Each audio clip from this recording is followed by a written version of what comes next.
আজকে বেরোনোর কথা ছিল 12টার সময়, আর আমি উঠেছি কটায় গেস করো? 11টা। 1 ঘন্টায় ফ্রেশ হবো, স্নান করব, রেডি হব, কি করব আমি বুঝতে পারছিলাম না। তবুও রেডি হয়ে ক্যামেরার সামনে অঙ্গি ভঙ্গি করে বেরিয়ে পড়েছি। আর আজকে আমরা যাচ্ছি দুর্গাপুর।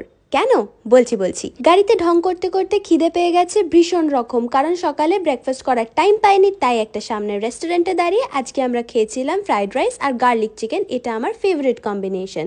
আরে ভাবছো গয়নার দোকান হঠাৎ করে কেন দেখাচ্ছি? বলছি আজকে আমরা এসেছিলাম রিলায়েন্স জুয়েলস। আমার বাবার বিজনেসের সিনিয়র পার্টনার্সরা বাবাকে একটা গিফট কার্ড দিয়েছিল। যেহেতু বর্ধমানে রিলায়েন্স জুয়েলস বন্ধ হয়ে গেছে, তোমরা অনেকেই জানো, তাই আমি এসেছিলাম দুর্গাপুর এই গিফট কার্ডটাকে রিডিম করাতে। আর দুর্গাপুরে এসছি আর একটু ঘুরু করবো না, তাই কি কখনো হয়? তাই এসেছিলাম জংশন মল। আর ওখানে এসেই আমি করিয়ে নি ফিশ পেডিকিওর। বিশ্বাস করো, প্রথমে পাটা নামাতে আমার ভীষণ রকম ভয় লাগছিল, বাট তারপর ফাইনালি অনেক গার্ডস নিয়ে পাটাকে নামিয়ে ফেলি। আর তারপরে লাগছিল ভীষণ রকম সুড়সুড়ি। তোমরা অনেকেই আমাকে জিজ্ঞাসা করেছো যে এটা কোথায়, তো বলে দিলাম ব্লগে।